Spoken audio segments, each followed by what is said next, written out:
அஸ்ஸலாமு அலைக்கும் வரஹ்மத்துல்லாஹி வரகாத்துஹு. பிஸ்மில்லாஹிர் ரஹ்மானிர் ரஹீம்.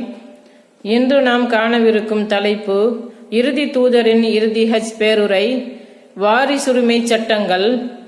தாய் யாருடைய ஆதிக்கத்தில் இருக்கும் போது குழந்தை பிறக்கின்றதோ அவருக்கே அக்குழந்தை உரியது.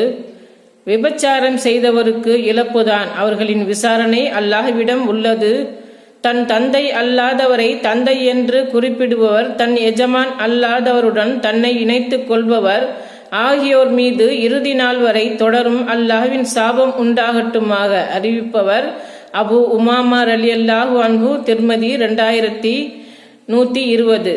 சொத்துரிமை உடைய ஒவ்வொருவருக்கும் அவரது சொத்துரிமையை பாக பிரிவினை சட்டத்தின் மூலம் அல்லாஹ் வழங்கிவிட்டான். எனவே சொத்துரிமை பெறுபவருக்கு இனி மரண சாசனம் இல்லை. அறிவிப்பவர் அனஸ் பின் மாலிக் ரலியல்லாஹு அன்ஹு.